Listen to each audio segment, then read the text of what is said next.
Welcome to the Evergreen Church Live podcast. The Bible tells us in the book of Philippians that we as believers need to be unified in our mission to know God, share life, and change the world. We've got a lot going on here at Evergreen, and we want to help cultivate that culture of unity. The strategy of this podcast is simple. We sit down with a ministry leader here in our church, and we talk about how God is working around them. Today we are talking to Scott Meeks, who serves as our lead pastor over administration. Let's get to the conversation.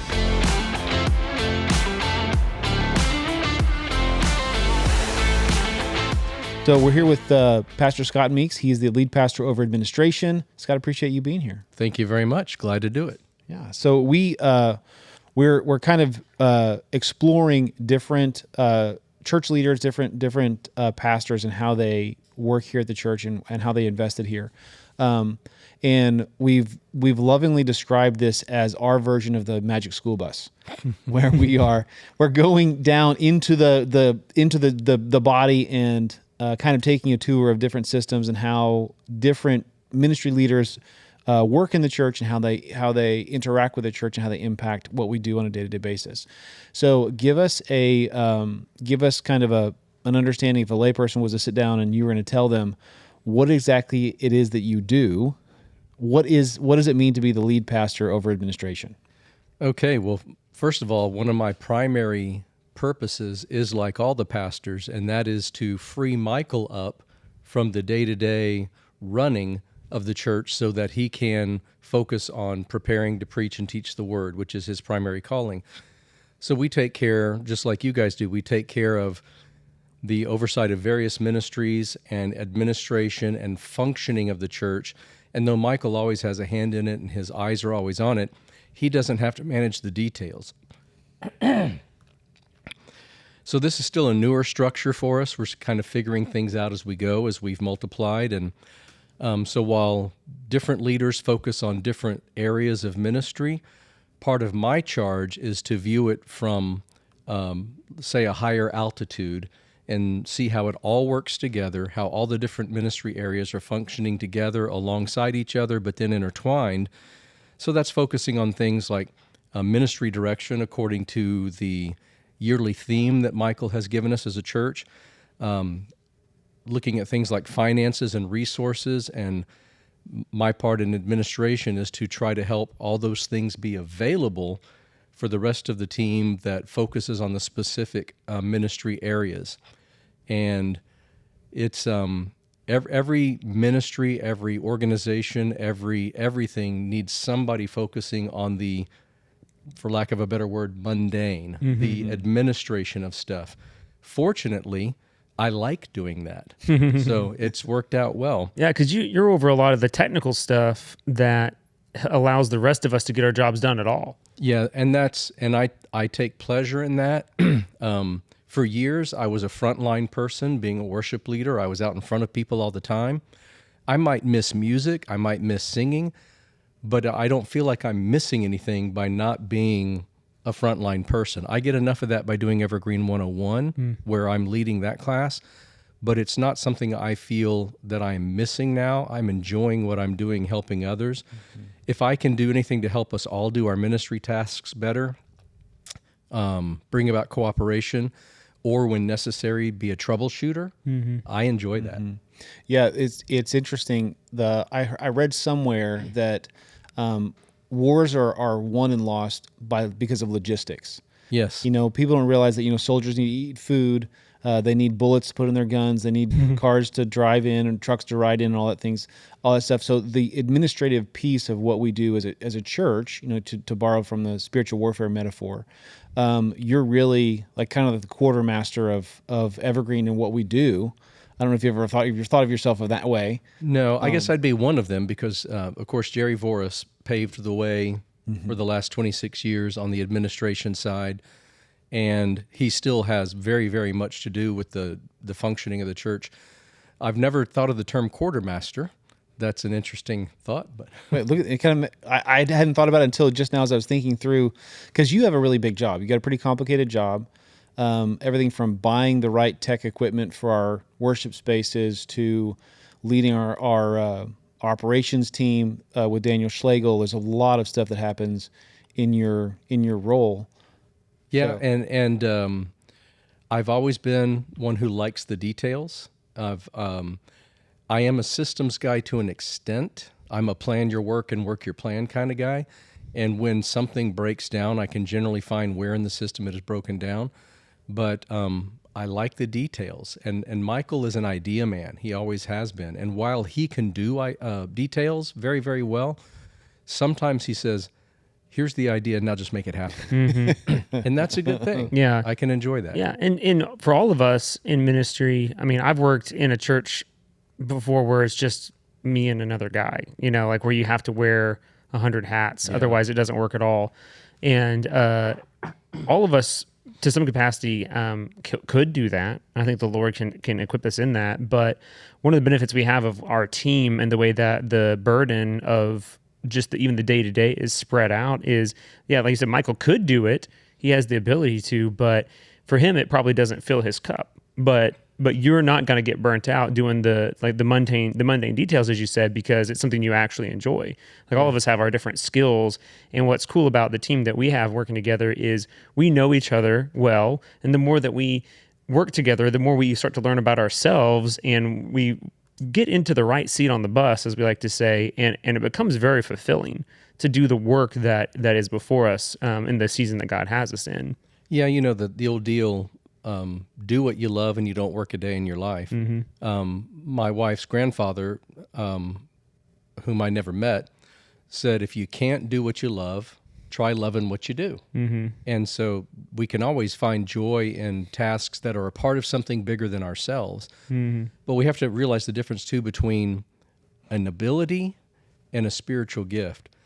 A lot of people can develop an administrative ability, but it's different when it's a spiritual gift, because exercising a spiritual gift brings joy. Yeah. And you're using it, it's in you, not for you. You're using it for the benefit of the body, and that brings joy for a believer. So I'm fortunate that I've been doing the same spiritual gifts inventory since I was about 13. And administration has always been in my top 3. And so I'm blessed that I get to use a spiritual gift in everything I do every day. Even when I was doing other ministries, preschool and children, which was where I started at Evergreen, worship, family ministry, overarching ministries, all along the way, I was an administrator working within those ministries. Yeah. Mm-hmm. So it's a good thing to be able to use your gift. How long have you been at Evergreen? I've been on staff 23 years. Yeah. And Martha and I came as members about 15 months before I started on staff. I was in another business at the time, and we came to Evergreen because of what we saw at Evergreen and what we enjoyed in the music and the preaching and worship. And then, of course, the community and Sunday school right away. Yeah. But I didn't come on staff until January of 23. of 03. Nick Dyer and I started the same Sunday. And so it's been a very fast 23 years. I can't believe it's been that long, but it's because it's fun. Were they at the hotel still, or? No, we were at Thoreau Demonstration Academy. Okay. I was not at Evergreen during the hotel days. Came after that. Yeah, I didn't realize fun deep lore. Philip and I were at the hotel. Remember we went and visited? Yes, the very first Sunday. It's weird how God has connected us, because our mutual childhood best friend, Stephen Brim, his father was on staff with Michael at First Baptist Dallas, and then when Michael started Evergreen, he needed a music guy, a worship leader to get things started, and so he called Mark, who was contracting, doing home repairs and building things in Claremore at the time. And so Matt and I were at the hotel. I don't know if it was the first Sunday or if it was early. It was earlier. Yeah. And then we came back, and I led worship at Thoreau. Did a Disciple Now with my band in high school, and so it's crazy. I didn't realize that you weren't on staff when you first came here. So we have that in common. So you were a church member. We say that 75% or more of our staff has been hired out of the congregation. Technically, that's me too. Yeah. Yep. That's amazing. So, okay, so let's go back to this idea of an administrator. Mm-hmm. So, if your ministry role, I mean, obviously, if you disappeared, Lord would raise somebody else up. I'm studying 1 Corinthians on my quiet time, and I just started it this morning. I was reading about the gifts this morning, so it's kind of cool how the Lord uses all of us for the common good, is the phrase that Paul uses. But if your role as the administrator was to disappear, how would that affect the church? How would we notice that you were gone? Okay, you're referring to me as the administrator or the role Just the itself? role of Yeah, the administrator. role. Like we had one less staff position all of a sudden. I do believe that there would be a lot of things that fall through the cracks, balls that were dropped, so to speak. And not that if I'm going to be gone for a couple weeks on vacation or something, things can continue on, but there are long range things. You mentioned tech and stuff, or even contracts and such for software. There are things that roll around that if I have not done it or have not passed it to somebody else for the time, those things fall through the cracks, and suddenly you want to go send an email and you can't because the subscription has expired or something else has happened. And while I know a lot about the sound tech and the computer tech, there are other people who do that much better than I do. But when it comes to funding and such, the administrator has to know where we are financially, what the budget is, what we've allowed for, where we can transfer if necessary, and has to be able to have the big picture, with a 30,000-foot view of how it all comes together. So if the administration role was gone, would we be building another building? Would we be sitting in the building we're in now?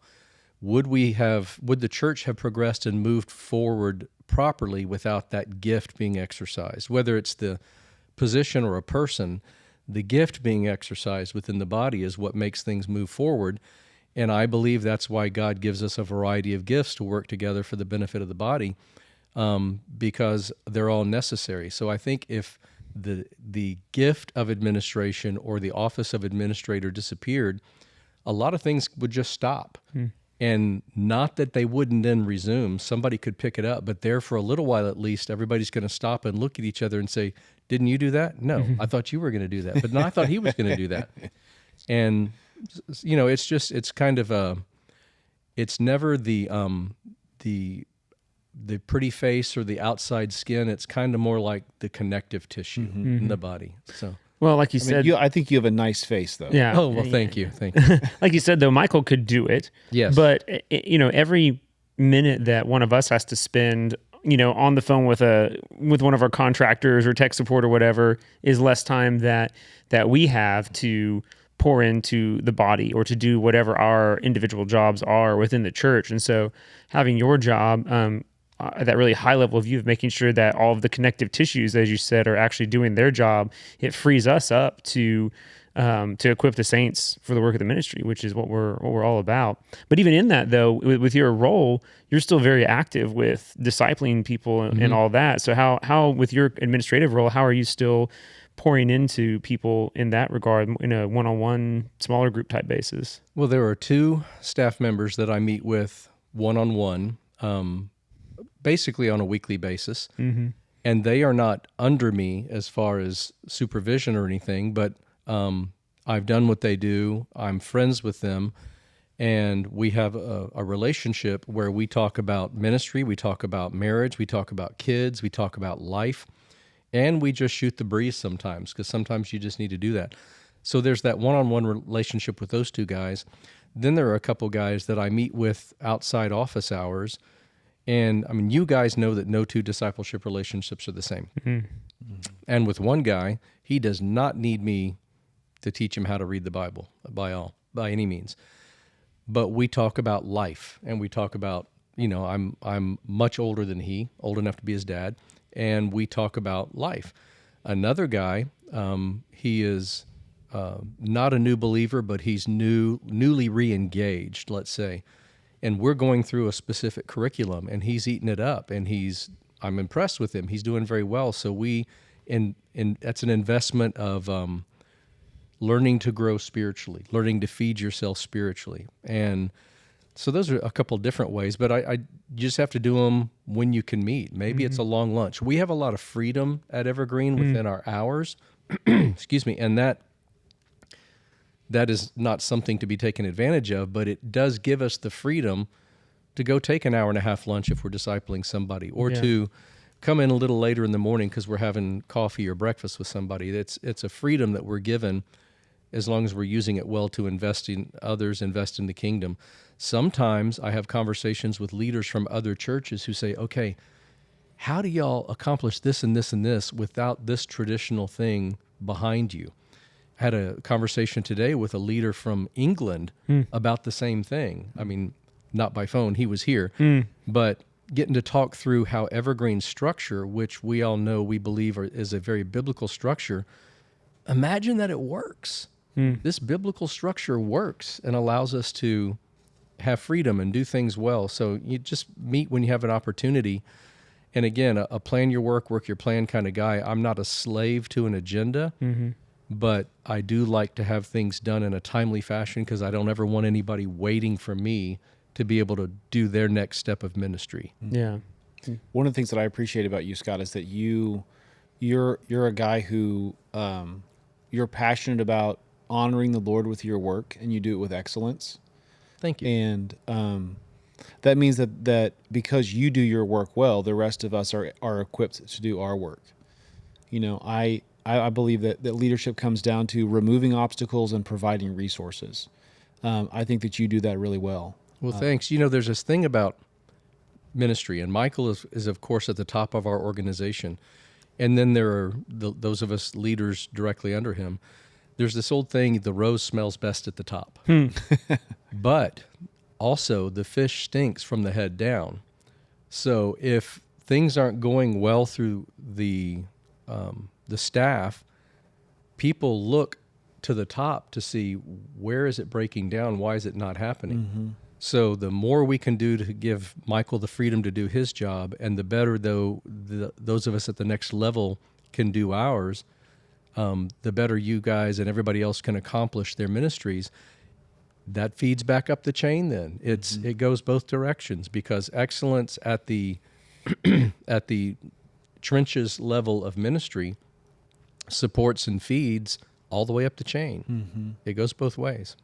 So a lot of people, if they do see you, they see you doing announcements sometimes on Sunday mornings. They see you in 101. Obviously, they're going to meet you there. But what would you say that people may not know about your role in what you do? What's something that people may not know about you, about the role that you play, and then also, like, what's the hardest thing about doing what you do? Well, what people, they're surprised to find out that I don't have a business degree. My degrees are in music. I've done everything in the church, or supervised everything in the church, except being a senior pastor. And I don't want to do that. I'm not called to it. I'm not equipped. Who are you for talking it. to when you say that? I'm not equipped. Did for Martha that. tell you to say that? No, she did not. No. So yeah, they do see me in 101. They might see me on occasion doing announcements on Sunday, but they would probably be surprised to see just some of what we're talking about. The way I see my primary role and responsibility is to maintain conditions in the church that allow the rest of you guys, the rest of the ministry staff who are directly in the trenches of ministry, to be as successful as possible, so that you can do what you're called to do. People don't necessarily think of an administrator having that kind of focus. So I think they might be surprised that I was brought up in that kind of administrative focus, and that's what I do. And I mean, resources and logistics, problem solving, advising when necessary. I've been at it a long time, so I do have experiences that can be brought to bear. And I'd say I'm a fixer of sorts, without the illicit negative connotations that TV and books and movies have brought to that term. But every outfit, every corporation, every ministry needs somebody who can come along and say, here's a problem, what do we do to fix it now? What's our first step? And though all you guys do that so effectively within your own ministry areas, everybody in our staff does that, there are times where we have to look at it from a higher level. So people might not understand that that's part of administration, is being, in the body, the brain recognizes when you stub your toe. And so somewhere in the organization, somebody has to know every time a toe gets stubbed or a finger gets jammed.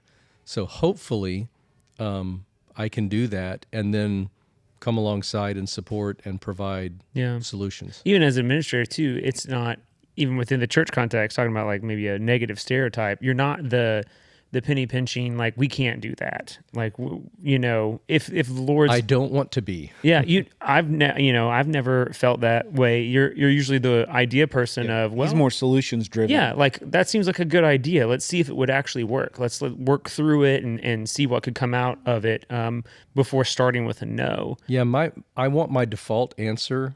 If somebody comes and says, "Can we do this? Is there money for it?" I want my default answer to be yes, because that's valid. Now let's see if we can make it work. Not no. Show me why we should. Yeah. That gets all over me when that happens, and I don't like that. Yeah.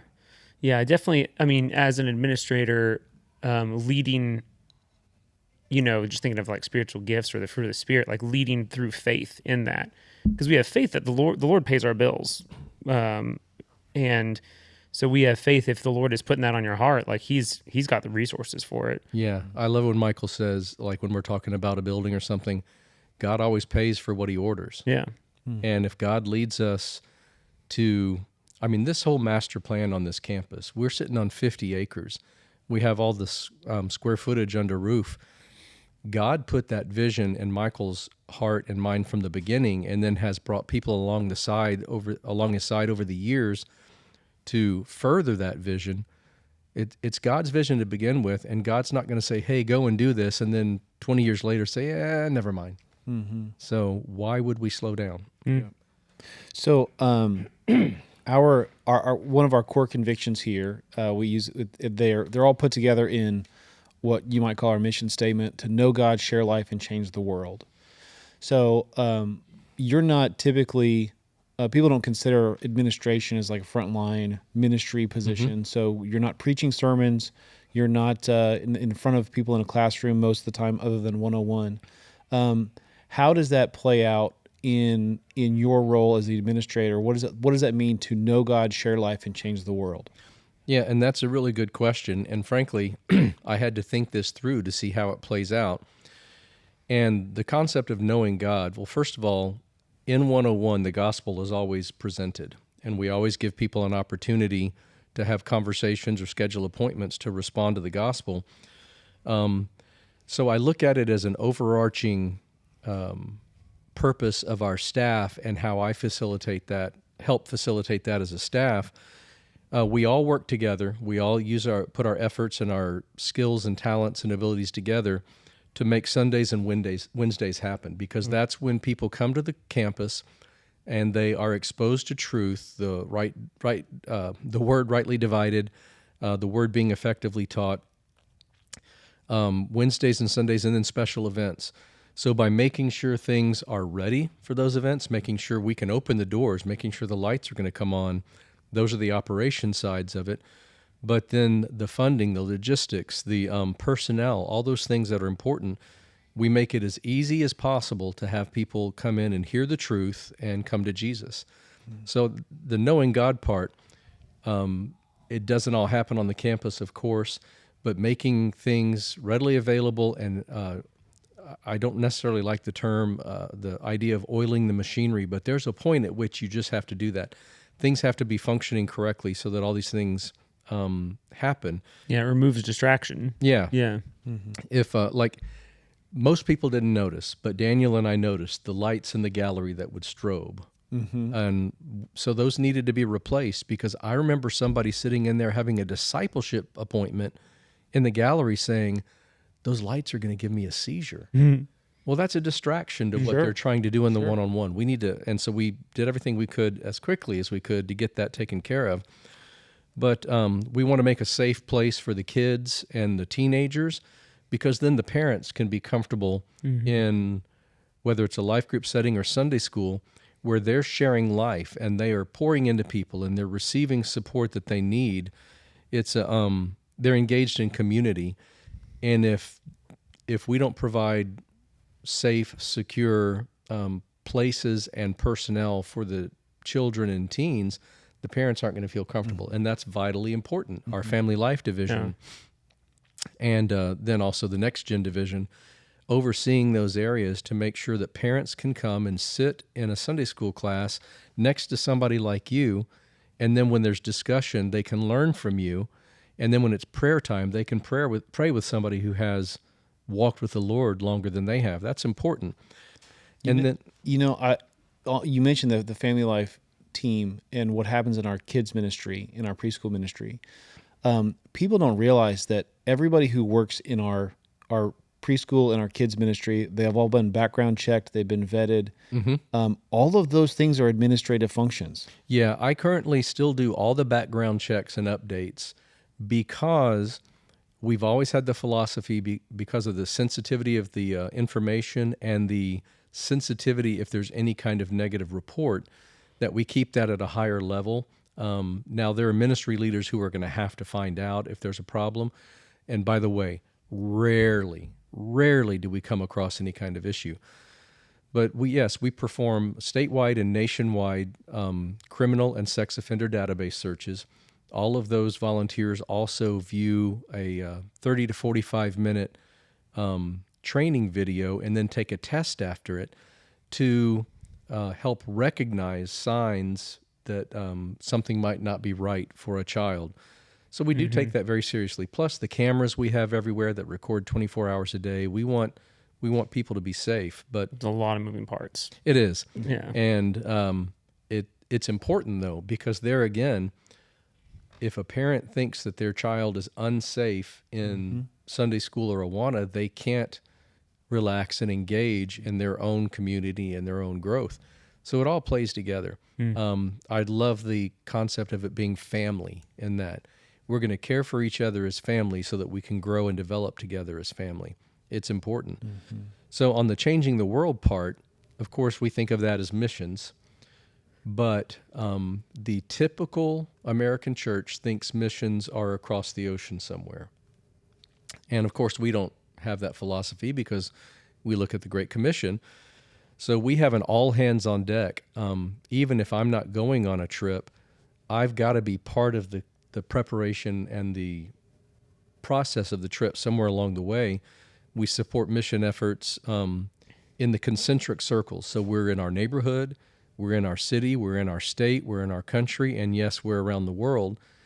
So I tell people in 101, the third line, changing the world, is a pretty audacious statement. Little Evergreen Church on the border of Broken Arrow and Bixby in Oklahoma is going to change the world. And the answer is yes, absolutely. That's what we're called to do. That's what we're focused on doing. And clearly God is allowing us to be a part of what he's doing in the world, and we're able to be a part of that results.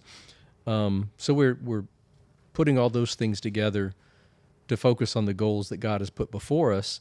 And knowing God, sharing life, changing the world is not just a cute T-shirt phrase. Yeah. Those are very intentionally chosen phrases and words that really everything we do fits into it, and it drives everything we do. Yeah. How many flags did we have up last year? Was it 32? 32, I believe. Yeah. We've maxed out. The most we've ever had is 37.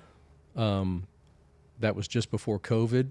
COVID did change international travel to an extent. Now we're in a whole new situation that can affect and change international travel for a while. But, we have state flags up too. Yeah. And city flags we've done in the past. And we're starting to go back more than once to the same places. I mean, we already had like yearly ones, but now it's like multiple times a year to the same place. Yeah, Guatemala, Latvia. Which is better in the long run anyways. Yes, because we talk about the term hit and run evangelism, and we don't want to be engaged in that. We want to lead people to Christ, but we want to make sure we equip and leave leaders in place to carry that forward. And, Martha and I have been involved in Latvia for 9 years now, and seeing how our investment in leaders has played out in that church, our sister church there, how they're being recognized by the European Baptist Convention and conventions in other countries, and they're being asked to come and speak. That's very gratifying. It's being proud of them for what they're doing with what they've been given. And we've invested in that, but then God has taken that investment and multiplied it in them, which is great to see. Yeah. Yeah, your work is so complex, and you touch pretty much every single you touch every single ministry that Evergreen Church is involved in. And for our parents that are listening, who have little ones or even students in our kids ministry, preschool ministry, or our student ministry, you should know that Scott Meeks is the quartermaster, is watching over your kids, and when you're able to turn your kids loose and send them down that hallway, everything from the cameras on the walls to the security men who are the watchmen who are standing in security, the check-in system, all those things. All of us have a groan when we mention the check-in system. It's getting better. We're in the plan. We're working on it. But Scott, we appreciate everything that you do, and your fingerprints are all over our ministries, and we really do. We love what you do, and I know that you don't get a whole lot of recognition for that. But thank you. If you were to say you had an opportunity to speak to little Susie, we call her little Susie, the generic Evergreen Church member who was born here, grew up here, and now is raising their kids here. If you were to talk to an Evergreen Church member, what would you say to them in encouragement from your vantage point in ministry, in how they are part of life here at Evergreen? You have a purpose for being here. You have a role to fulfill. If you are in Christ, you have the Spirit of Christ in you. You have a gifting that you are to employ in the body wherever God plants you. If it's at Evergreen, you have a purpose to fill at Evergreen. Let us on staff help you find what that is. If you're unsure, then let us help you find how you can employ it, how you can plug it in, how you can develop it to use it to help grow this body. This is an incredible church, and if you are here, recognize the awesome blessing it is to be in a church like Evergreen and be a part of moving us forward so that more and more people just like you can come into the same blessing. Well, Scott, thanks for sharing with us today. We'll be praying for you, and we encourage Evergreen to pray along with us, to pray for you as you lead us to know God, share life, and change the world in the way that God has gifted you to do so. Excellent. Well, Scott, thanks again for coming. We're gonna leave it right there. We exist to empower our congregation to make a tangible difference in our local context. That means moving beyond just attending into truly knowing God, sharing life, and changing the world. Whether you're part of our family or joining us from afar, we challenge you to live out your calling more deeply. Discover our vision and join the mission at evergreenbc.org. We'll see you all soon.